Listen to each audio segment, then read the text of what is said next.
By the time we get to chapter 16 of Matthew's Gospel, of which we read from today, Jesus' ministry is well underway. Jesus has been busy, healing, saving, and feeding people. And people are starting to put it together, starting to see that Jesus is who he says he is, the Son of Man, the Anointed One, the Messiah. And while some are starting to put together Jesus' identity, there are those who still don't get it, like the disciples, who continue seeming rather clueless, albeit committed to following Jesus. And there are those who aren't willing to get it, those who aren't willing to accept what Jesus has been saying, which is the story we have here today. The Pharisees and the Sadducees have come together to test Jesus. And while we've been focusing on the Pharisees these past few weeks, this story places them with the Sadducees, two groups who often weren't on the same side of things within Jewish thought. Well, here they're coming together with a common task, to ask Jesus to show them a sign from heaven. I imagine Jesus' answer was said with a tone of exasperation.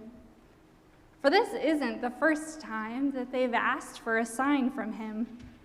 In between their first ask and this one, Jesus feeds 5,000 with leftovers to spare.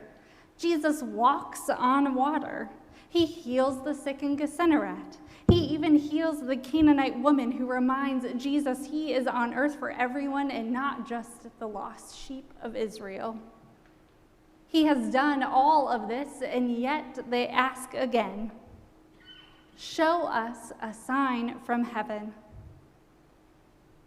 Jesus replies with a very Jesus answer, a slightly puzzling metaphor about interpreting the weather and the sign of Jonah, and the retort, "You know how to interpret the appearance of the sky, but you cannot interpret the signs of the times." If you're of my generation, hearing the phrase "sign of the times" might make you think of Harry Styles, as he sings in his first solo record, "Stop your crying, it's a sign of the times." Jesus' reply is perhaps a little less mournful, but more one of losing patience. "Quit your crying already. What do you think I've been doing? All of this has been a sign of the times." There have been signs everywhere, and at this point, the signs are getting hard to miss. Jesus knows that this question doesn't have a satisfactory answer for those asking it. The Pharisees and the Sadducees are not looking for a new sign that will actually convince them. This question is a test, asked with a desired outcome of failure, a trap set by those with their minds made up about who Jesus is despite the healing, saving, and feeding of the people. This is our third Sunday in this Pharisee in Me series. We're thinking about how this group of good religious people, the Pharisees, well, they're often caught up in their own laws that keep them separate from Jesus, and how we are more like the Pharisees than we wish to admit. And just like the Pharisees set Jesus up in this moment, we set ourselves up. We trick ourselves into believing that we will secure our worth if we just do one more thing. If we nail the pitch, have the biggest wedding, buy the right water bottle, run the right race, give our kids the best toys and education, then we'll have done it, right? We set ourselves up. We set ourselves up in our lives outside of the church and also in the church. You all attend this church rather than another one. We bring our items for almsgiving, congratulating ourselves for how many items we brought this week. We wonder, if I just volunteer for one more thing, then maybe finally I will have done enough. If we perform just one more sign, our worth and value will be settled. It will be something that we have undeniably earned, because after all, look at everything we have done. Is anyone else exhausted by that standard? We've collectively created this culture of individualism that enables us to have these impossible, unattainable standards due to the belief that we will never do enough nor be enough. So we convince ourselves we'll never belong. There's always one more thing to do, one more way to prove our worth. And we convince ourselves that this next thing will be the right thing. This will be the sign that proves our worth.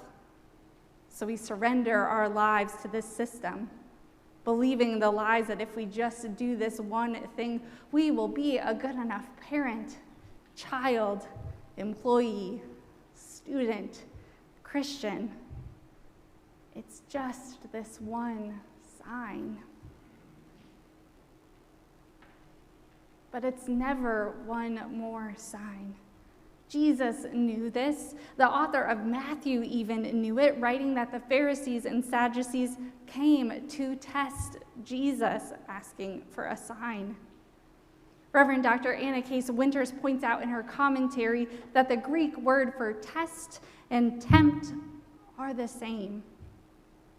Case Winters writes, "This is not a test that seeks to prove him, but a test that seeks to fail him."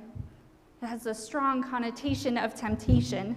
It hints at a parallel between the testing of Jesus, between the Pharisees and the Sadducees, and Satan's testing of him in the wilderness, providing what is almost a mirror image. This question was asked with an answer already in mind. The question was asked to set Jesus up to fail. Just as the questions we raise for ourselves about proving ourselves, well, those set us up to fail as well. It's not just the school we attend, the location of the wedding, the house we purchase, the right preschool we get our kids into, or the job promotion, because that list just keeps growing. And we deceive ourselves when we believe that that system, the one we've willingly trapped ourselves in, is one that we can win. All that brings is an emptiness from trying to prove to ourselves a worth in a way where we will never be enough. Because here's the thing. This self-deception of what makes us worthy, this obsession with proving ourselves, well, it's a load of baloney. Jesus warns his disciples, watch out for the leaven of the Pharisees and the Sadducees. And Jesus says this not because the disciples forgot the leftover bread from the feeding of the 4,000 that did literally just occur, but he says this because he warns them about the teachings of the Pharisees and the Sadducees. For that is what spoiled, just like yeast that has the ability to spoil a loaf of bread. If baking loaves of bread wasn't your pandemic hobby, another metaphor that gets at the same thing is that the teaching of the Pharisees have been watered down. A generous wondering is that perhaps the Pharisees and the Sadducees were tired of the constant measuring up and were in need of a break themselves. It's a stretch of the imagination, of course, but it's not a stretch to see that we have long needed Jesus to set us free from our own constraints. Just as there was no need for a sign from heaven to declare that Jesus is who he says he is in this passage, There is no need for a sign from us to prove who we are. The sign from heaven is already here. God sent Jesus to dwell among us, to live made of flesh and bone, to know love and heartache, grief, anger, and joy. So stop your crying. This is a sign of God's love. This is the sign from heaven. Christ has come for each of us. No other signs are required. So if you're wondering if you matter, if you're questioning if you are enough, or if you are in just one of those seasons of being so cynical about humanity, remember the sign of the times that has long ago been witnessed. Jesus came for us, so we gotta be worth something already. You, me, all of us. Jesus has come for us and will come again. So live in that freedom that God's love has already been freely given to us all. No signs from heaven required. Amen.